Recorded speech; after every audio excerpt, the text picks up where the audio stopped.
শুরু করলাম আর একটা ভিডিও। আর আজকের ভিডিওটা হবে হচ্ছে এই গোলাপি রানীকে নিয়ে, গোলাপি প্যাকেট। চলেন এই গোলাপি রানীটারে নিয়ে আজকে খেলাধুলা করব। আর খেলাধুলার একজন সাথী হবে হচ্ছে মোটরডকের যে মেকানিক্যাল ইঞ্জিনিয়ার অমিত ভাই। এই অমিত ভাই কি করেন? বাদ দেন, চলেন আমরা গোলাপি প্যাকেট নিয়ে খেলবো না? এটা ওদেরকে বের করতে দেন। চলেন চলেন আজকে আমরা গোলাপি প্যাকেট নিয়ে খেলবো। গোলাপি গোলাপি ছাদে যাবো, মোটরডকের ছাদে গিয়ে গোলাপি প্যাকেট নিয়ে খেলবো। আর এই গোলাপি প্যাকেটের মধ্যে এমন রহস্য লুকায় আছে যেটা আপনাদেরকে বলার পরে আপনারা প্রত্যেকে ভয় পেয়ে যাবেন, এবং আমি খুবই গুরুত্ব ফিল করছি এই রহস্যটা ভাঙার জন্য। এটা জানতে হবে, কারণ আমরা টাকা দিয়ে কি কিনতেছি সেইটা আমাদেরকে খুবই পরিষ্কার ভাবে জানিয়ে নিতে হবে। কারণ টাকা দিয়ে আর যাই হোক, কেউ তো আর খারাপ জিনিস কিনবে না, সবাই ভালো জিনিস চাবে, কারণ সে টাকা দিচ্ছে।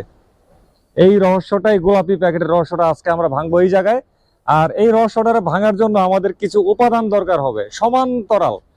আচ্ছা, সমান্তরাল উপাদান আমি আগেই দেখে গেছিলাম। এইখানে কিছু টাইলস আছে, আমরা এখান থেকে একটা টাইলস বাইছা নিব। ছোটটা দেখেন তো ভাই, আগে সমান আছে কিনা একটু দেখে নেন।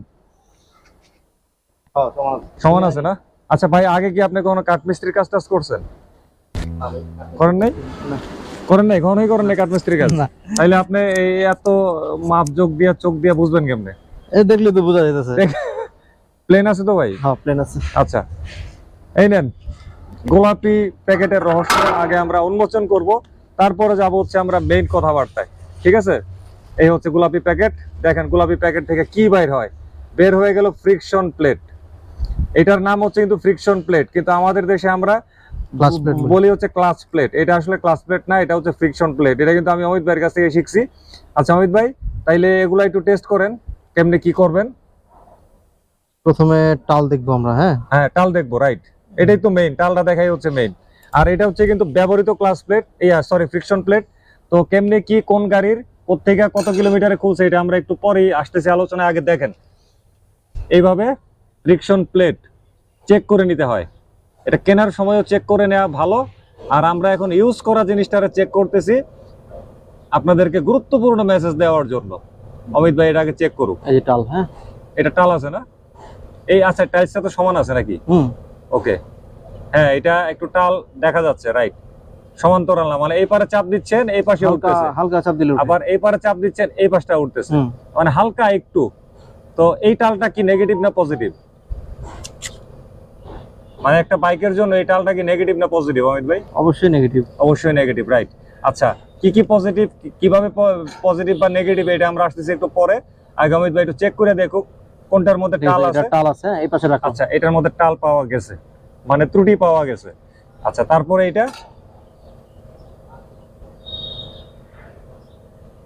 এটা তো মনে হচ্ছে ভাই কিছুটা আছে। এটাতেও আছে।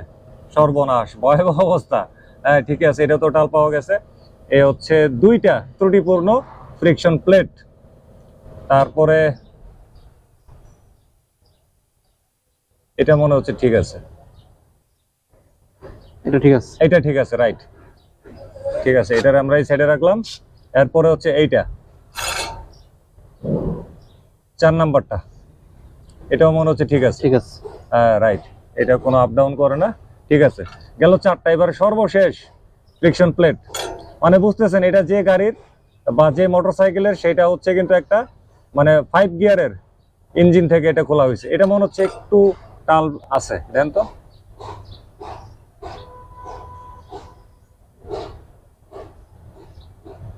আছে, রাইট। তাইলে আমরা সর্বমোট 5টা ফ্রিকশন প্লেট থেকে 3টা ফ্রিকশন প্লেটই পাইছি, শনাক্ত করছি সাকসেসফুল ভাবে। এগুলা হচ্ছে ত্রুটিপূর্ণ। এবং ত্রুটিটা কিভাবে হয়েছে, মানে টাল মানে বাঁকা আর কি। এগুলা থাকবে হচ্ছে একদম সমান ভাবে, কিন্তু এটা উঁচু নিচু আছে, বিভিন্ন দিক থেকে অল্প অল্প করে উঁচু নিচু আছে। চলেন এবার আমরা ক্যামেরার সামনে গিয়ে বিস্তারিত কথাবার্তায় প্রবেশ করি। আইন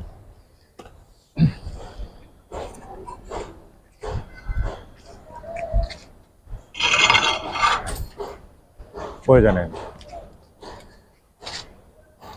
বাস অমিত ভাইরে তার আসনে বসাই দিলাম। আচ্ছা, এখানে বোমো নাকি? এদিকে আন, এদিকে আন। অমিত ভাই আজকে এই জায়গায় না, আজকে আমরা একটু ওই জায়গায় যাবো, চলেন একটু অন্যরকম টেস্ট নেই। হাই হাই ভাঙ্গা চেয়ার, আপনারা ভাঙ্গা চেয়ারে বসাই দিব আজকে। ওই জায়গায় ঠিক গিয়ে দাঁড়াই। কোন জায়গায় দাঁড়াবো? ছায়াটার মধ্যে। হ্যাঁ ঠিক আছে, ভালো বলছেন। আরে পাশে তো ডুমুর গাছ, তারপরে পেয়ারা গাছ, ভয়াবহ অবস্থা, প্রাকৃতিক দৃশ্য। এই প্রাকৃতিক দৃশ্যের মধ্যে আমরা একটা ভয়ঙ্কর গল্প আজকে শোনাতে যাচ্ছি দর্শকদের। অমিত ভাই গিয়া বসেন, যান, আপনি তো চিফ গেস্ট, আগে আপনারা বসাইতে হবে। হ্যাঁ ঠিক আছে, আরো আগায় দেই,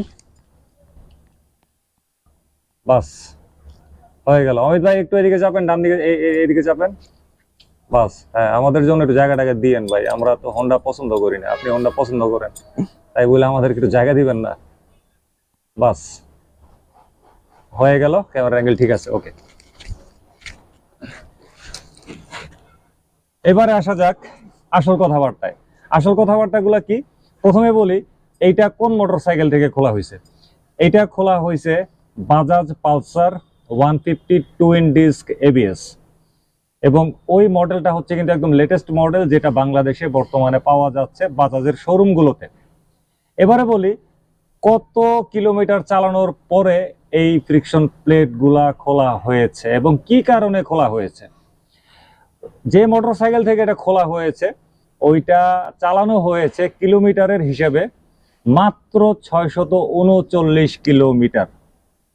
আবারও বলছি, ওই মোটরসাইকেলটা চালানো হয়েছে, অর্থাৎ যেই মোটরসাইকেল থেকে এটা খোলা হয়েছে ওইটা চালানো হয়েছে মাত্র 639 কিলোমিটার, এবং খোলা হয়েছিল বাজাজ অনুমোদিত একটা সার্ভিস সেন্টারে। ত্রুটিটা ছিল ওই মোটরসাইকেল চলতো না, ভাগতো না, একবারেই ভাগতো না, জিরো ওইটার অ্যাক্সিলারেশন ছিল, মানে থ্রটল দিত গিয়ারে দিয়ে, কিন্তু কোনোভাবেই চাকা ঘুরতো না। তার মানে প্রাথমিকভাবে আমরা ধারণা করি এরকম হইলে যে ফ্রিকশন প্লেট, ক্লাচ প্লেট বা ক্লাচ অ্যাসেম্বলিতে কোনো ফল্ট। ম্যাক্সিমাম ক্ষেত্রে দেখা যায় এই ফ্রিকশন প্লেটের জনিত কারণেই এই কেসটা হয়, নাকি অমিত ভাই? প্রাইমারিলি এটাতেই হয়। তারপরে ওই সার্ভিস সেন্টারে ক্লাচ চেম্বার খোলা হলো, খোলার পরে তো ভাগ্য ভালো আমি পাশে দাঁড়ানো ছিলাম এবং শুনছিলাম যে 639 কিলোমিটারে এই কেস। পরে আমি কিউরিওসিটি বশত বাইকটার পাশে গিয়ে দাঁড়াই, ফ্রিকশন প্লেট গুলো খোলা হইলো। খোলার পরে আমি ওই জায়গাতে মোটামুটি অনুমান করতে পারছিলাম একটু চোখে দেখে ঘুরিয়ে ফিরিয়ে যে এই ফ্রিকশন প্লেট গুলাতে ত্রুটি আছে। তো এই ত্রুটিগুলাকে চূড়ান্তভাবে ধরার জন্যই আমি অমিত ভাইয়ের কাছে এগুলো আনছি। তো এখন বুঝতে পারতেছেন মাত্র 639 কিলোমিটারে ফ্রিকশন প্লেটে সমস্যা দেখা দিয়েছে। এবং এই সমস্যাটা কেন আসছে? সমস্যাটা আসছে এটা টাল, মানে বাঁকা, হালকা পাতলা এদিক সেদিক বাঁকা হয়ে আছে। এখন প্রশ্ন উঠে যে ব্র্যান্ড নিউ একটা মোটরসাইকেলের মধ্যে ত্রুটিপূর্ণ ফ্রিকশন প্লেট কোথা থেকে আসলো? ঠিক আছে, এটা একটা সহজ একটা উত্তর আছে এবং সত্য একটা উত্তর আছে, সেটা হচ্ছে এই মোটরসাইকেলটা যে ফ্যাক্টরিতে উৎপাদন করা হয়েছে, যেখানে ফিটিং করা হয়েছে, এই ত্রুটিটা আসছে ঠিক কিন্তু সেই জায়গা থেকে, এছাড়া কিন্তু আর কোনো রাস্তা নাই, নাকি অমিত ভাই? হ্যাঁ, এটা যেখানে ফিটিং করছে ওখান থেকে তো এটা আসছে। আসলে জিনিসটা হয় কি, মনে করেন এফসিসি এই ফ্রিকশন প্লেট গুলা বানায়। হ্যাঁ এটা এফসিসির, হ্যাঁ এফসিসি লেখা আছে। এফসিসি যখন বানাইলো সে সোজাই বানাইছে। হ্যাঁ সোজা বানানোর পরে সে এটাকে লটে লটে প্যাকেজিং করছে। জি, প্যাকেজিং করার পরে সে এটা যেদিন ডিসপ্যাচ হবে ওদিন কার্গোতে তুলে ডিসপ্যাচ করে দিছে। হ্যাঁ কার্গোটা যখন এফসিসি ফ্যাক্টরি থেকে বাজাজের ফ্যাক্টরিতে আসছে ইঞ্জিন অ্যাসেম্বলি প্লান্টে, হ্যাঁ রাস্তার মধ্যে খানাখন্দক আছে, ঝাঁকি খাইছে, যাই হোক, পরে যখন মালটা আনলোড করছে তখন এটা আসলে সাউথ এশিয়ান কান্ট্রি তো আসলে সুন্দরভাবে করে কিনা নাকি ঢিলাঢিলি করে এয়ারপোর্টের কাস্টমারের মতন আমরা জানি না। যাক, আমরা ধরে নিলাম যে সুন্দর মতো ডিসপ্যাচ করছে, আনলোড করে ওয়্যার হাউসে রাখছে। সেখানে অনেকদিন ছিল। এরপরে যেদিন ইঞ্জিন ফিটিং ডেট আসে ওদিন হয়তো বা যেদিন মালগুলা খালাস করে, তখন আসলে এত যত্ন করে ই করা যায় না, কারণ আমাদের এই কালচারে একটা ই থাকে, প্রোডাকশনের উপরে অনেক চাপ থাকে, যে এত মিনিটের মধ্যে এতগুলো বানাইতেই হবে। তো ওই সময়টাতে মানুষ তাড়াহুড়া করে অনেক সময় অ্যাক্সিডেন্টলি পড়ে যায়, বা দেখা যায় অনেক সময় ফিটিং করলো একটু চার হয়ে ঢুকছে, ঢুকে ওইটা আবার জোরে করে জাতা দেয় যাতে সোজা হয়ে বসে, তখনও আপনার ই হইতে পারে, একটু টাল হইতে পারে। তো ওই কারণগুলো থেকে মূলত এই পর্যন্ত আসা।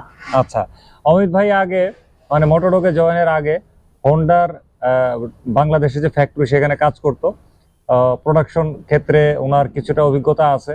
আমি কিউসিতে ছিলাম, তো কিউসিতে ছিলেন। আচ্ছা, ওই আলোকেই কিন্তু অমিত ভাই এতক্ষণ এই কথাগুলো বলছে।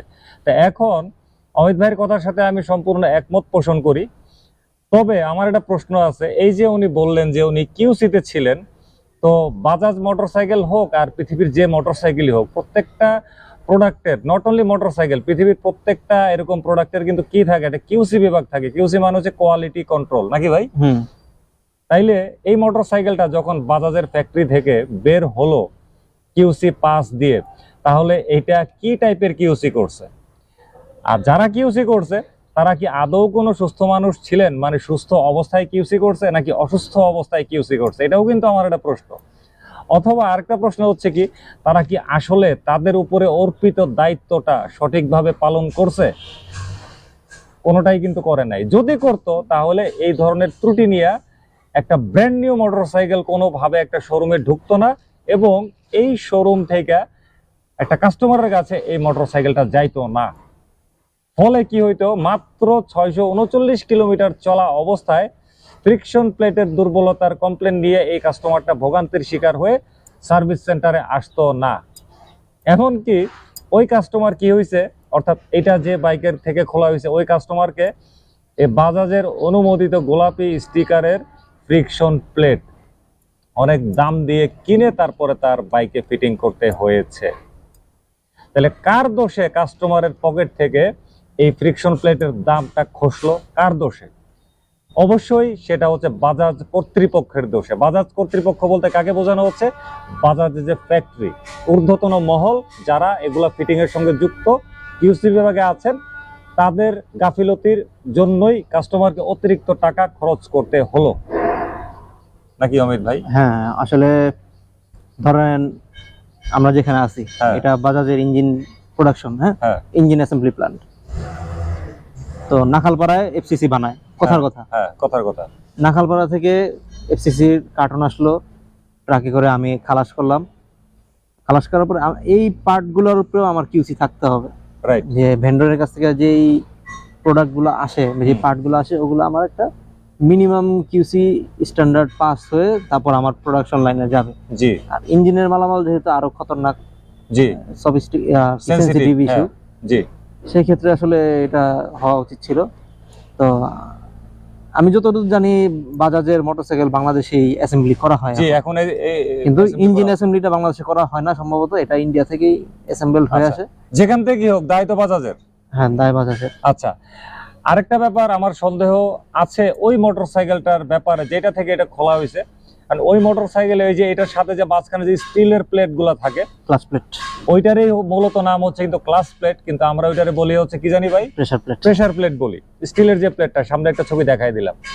তো এইটার প্রভাবে এই যে আমরা এই তিনটা এখানে টাল পাইছি বা ত্রুটিপূর্ণ পাইছি, এগুলার প্রভাবে ওই স্টিলের প্লেট গুলা বা ওই ক্লাস প্লেট গুলাও প্রভাবিত হয়ে এইভাবে ত্রুটিপূর্ণ হয়ে থাকতে পারে, এবং থাকার একটা রিস্ক আছে। থাকতে পারে না ভাই? হ্যাঁ, থাকতে পারে। এগুলার প্রভাবে আরে মানে এখানে তো আছে, আপনি দেখেন না? হ্যাঁ, আপনি যে তিনটা আমরা টাল পাইছি, এদের বডির কালারটা দেখেন আপনি। রাইট, আগে দেখেন কি কালার। হ্যাঁ, আরেকটা জিনিস বলতে ভুলে গেছি, এই যে ফ্রিকশন প্লেট গুলা ওই বাইকটা থেকে খুলছে, এটার কালার গুলা দেখেন। মানে 639 কিলোমিটার চলা একটা ফ্রিকশন প্লেট এরকম ভাবে রং বদলায় যাইতে পারে। এটা একটা দেখাইলাম, এটা হচ্ছে ত্রুটিপূর্ণ আরেকটা যেটা আমরা বাঁকা পাইছি, আর এটা হচ্ছে ত্রুটিপূর্ণ সর্বশেষটা। মানে চিন্তা করা যায় মাত্র 639 কিলোমিটার চলা একটা ফ্রিকশন প্লেটের কালার এরকম হইতে পারে। ভালোগুলো কালার। আচ্ছা, এবারে যেই দুইটা ফ্রিকশন প্লেট আমরা ভালো পাইছি, মানে ত্রুটিমুক্ত পাইছি, এটার কালারগুলো দেখেন, অনেকটাই কিন্তু পরিষ্কার ওই ত্রুটিপূর্ণ ফ্রিকশন প্লেট গুলার চাইতে। এই যে এটা আরেকটা। তারপরেও ভাই এগুলাও আমার কাছে একটু কালার বেশি পোড়া পোড়া লাগতেছে। এগুলোর সাথে কম্পেয়ার করলে এবার যদি আমরা এই যে ত্রুটিপূর্ণ গুলার সাথে ত্রুটিমুক্ত গুলার কালারটা একটু কম্পেয়ার করে দেখেন তো আপনাদের চোখে ক্যামেরায় ভালোভাবে ধরা পড়ে কিনা। মানে বুঝতে পারতেছেন যে কি পরিমাণ ত্রুটি নিয়ে এই বাইকটাকে অ্যাসেম্বল করা হয়েছে। এখন তো আমি বলছি শুধুমাত্র বাজাজের ঘটনা, শুধুমাত্র বাজাজে না, প্রত্যেকটা মোটরসাইকেলের ব্র্যান্ড, সেটা হোক ইন্ডিয়ান, হোক জাপানিজ, হোক চাইনিজ, প্রত্যেকটা মোটরসাইকেলের ব্র্যান্ডের মধ্যে এই ধরনের অভিযোগ কিন্তু অনেক আছে। আমি আসলে আগে এগুলো অত একটা বুঝতাম না বা গায়ে লাগাইতাম না, কিন্তু রিসেন্টলি এই বিষয়গুলো নিয়ে আমি ঘাঁটতে শুরু করছি, আর ঘাঁটতে গিয়েই কিন্তু এরকম একটা কেস আমার কাছে চলে আসছে। প্রত্যেকটা ব্র্যান্ডের মধ্যে বিভিন্ন মডেলের মধ্যে কিন্তু এই ত্রুটিগুলো থাকে। তো আমার কথা হচ্ছে যে ঠিক আছে, ত্রুটি না হয় কোম্পানি এভাবে একটা দিয়ে দিল, অনিচ্ছাকৃতভাবেই দিল, আমি ধরে নিলাম তারা অনিচ্ছাকৃতভাবেই এই ত্রুটিটা একটা মোটরসাইকেলে দিয়ে দিল, তাহলে তাকে অবশ্যই ক্লাচ প্লেটের জন্য পৃথকভাবে বা ফ্রিকশন প্লেটের জন্য বা ফুল ক্লাচ অ্যাসেম্বলির জন্য পৃথকভাবে একটা ওয়ারেন্টি প্রদান করা উচিত। এই ওয়ারেন্টিটা দেওয়া উচিত আমার মতে 1000 কিলোমিটারের মধ্যে, কারণ এই ঘটনাগুলো ঘটে কিন্তু এই 1000 কিলোমিটারের মধ্যে, 1000-এ যাওয়া লাগে না। যেমন এই ঘটনাটা ঘটছে আমি দেখছি 639 কিলোমিটারে। এরকম আরো ঘটনা আছে যে আমি অনেক শুনছি এরকম যে 1000 কিলোমিটারের আগেই ব্র্যান্ড নিউ মোটরসাইকেলের ফ্রিকশন প্লেট চলে গেছে। ভাই শুনছেন না এরকম? শুনছি। তাইলে আপনারা 1000 কিলোমিটার পর্যন্ত ফুল ক্লাচ অ্যাসেম্বলি তথা ইঞ্জিনের ভেতরের পুরো একটা মানে কি বলা যায়, কি ওয়ারেন্টি বলা যায় ভাই? আসলে ইঞ্জিন ওয়ারেন্টি তো ওরা দেয়, কিন্তু এই ক্লাচ প্লেটের ফ্রিকশন প্লেটের ওয়ারেন্টি তো তারা দেয় না। এটার জন্য আলাদা একটা ওয়ারেন্টি, মানে অল্প একটা পিরিয়ডের জন্য 1000 কিলোমিটার পর্যন্ত একটা ওয়ারেন্টি। আচ্ছা, এখন ত্রুটিটা ধরাই তো পরে 1000 কিলোমিটারের, তাহলে ওটাকে clutch assembly service warranty, clutch assembly service warranty, right. 1000 kilometre পর্যন্ত ওয়ারেন্টিটা দিলেই কিন্তু আমার মনে হয় কাস্টমার এর কাঁধের মধ্যে যে একটা খরচের বোঝা বেড়ে যাচ্ছে অযাচিত কারণে, কোম্পানির ভুলের কারণে, সেই দুঃখ কষ্ট এবং সেই আর্থিক জরিমানা থেকে কাস্টমার কিন্তু সহজে রেহাই পেয়ে যাবে। শুধু তো টাকা কামাইলে হবে না, কাস্টমারের দিকেও তো তাকাইতে হবে। এই যে এই ভদ্রলোকটা এই নতুন বাইকটা কেনার পরেও শান্তি পাইল না, তাকে মাত্র 639 কিলোমিটারে ফ্রিকশন প্লেট নগদ টাকা দিয়ে ক্রয় করে লাগাইতে হয়েছে। এটা আমরা পুনরাবৃত্তি চাই না, এটা কোনোভাবেই কিন্তু কাম্য না। আর কিছু বলার আছে অমিত ভাই? না, কিছু বলার নাই। আর কিছু বলার নাই, কারণ এটা কারো পক্ষে সম্ভব না যাচাই করে নেওয়া যে এই মোটরসাইকেলের ক্লাচ প্লেট। আরেকটা জিনিস আপনাদেরকে টিপস দিয়ে দিই, আপনাদের কারোর সাথে যদি কখনো এরকম ঘটে যে আপনারা ব্র্যান্ড নিউ মোটরসাইকেল কিনছেন 1000 কিলোমিটারের আগে, আপনাদের ফ্রিকশন প্লেটে বা ক্লাচ প্লেট বা ক্লাচ অ্যাসেম্বলিতে কোনো প্রবলেম হয়েছে, তখন আপনারা এইভাবে একটা গ্লাসের উপরে অথবা একটা সিরামিক, সমান একটা সিরামিকের ইয়ের উপরে রেখে আপনারা ফ্রিকশন প্লেটগুলো চেক করবেন যে এগুলো টাল আছে কিনা। যদি দেখেন টাল আছে, তাহলে সংশ্লিষ্ট শোরুমকে ধরবেন, যার কাছ থেকে আপনি মোটরসাইকেলটা কিনছেন তাকে ধরবেন যে ভাই, এই যে আমার মোটরসাইকেলটা এখনো আমি মাত্র এত কিলোমিটার চালাইছি, একটা ফ্রিকশন প্লেট আমার কিভাবে এই কিলোমিটারের মধ্যে চলে যায়, নষ্ট হয়ে যায়, এত টাল হয়ে আছে। শোরুমকে বলবেন এটা কোম্পানির সাথে আলাপ করে আপনাকে চেঞ্জ করে দিতে, এটা ফ্রি চেঞ্জ করে দিতে হবে, মানে দিতেই হবে, আর কোনো কথা নাই। কারণ ব্র্যান্ড নিউ মোটরসাইকেলে এই ঘটনা কেন ঘটবে? আমি এই ফ্রিকশন প্লেটগুলোর চেহারার দিকে তাকাইতে পারি না। 639 কিলোমিটারের মধ্যে এই ফ্রিকশন প্লেটগুলোর চেহারা এইরকম কেন হবে? কোন দুঃখ হবে? মানে বলদ দেওয়াও যদি এই মোটরসাইকেলটাকে ঠেলা হইতো, বলদ বৈশাও যদি চালাইতো, তাও কোনোদিন 639 কিলোমিটার বয়সী একটা মোটরসাইকেলের ফ্রিকশন প্লেটের চেহারার অবস্থা এরকম কোনোভাবেই হইতে পারে না। কি বলেন ভাই, হবে এরকম? না, এত বলদ বসায় এত জলদি হবে না, চালানো হয় এত জলদি 639 কিলোমিটারে, কোনোদিন একটা ফ্রিকশন প্লেটের চেহারা এরকম হইতেই পারে না। সবাই সাবধান হবেন মোটরসাইকেল ক্রয়ের ক্ষেত্রে এবং বিক্রয় পরবর্তী সেবা প্রাপ্তির ক্ষেত্রে। তো আজকের মতো ভিডিও এখানে শেষ করে দিচ্ছি, সামনে কথা হবে আবার অন্য কোনো দিন অন্য কোনো গরম গরম টপিক দিয়ে। তো সবাই ভালো থাকবেন, খোদা হাফেজ।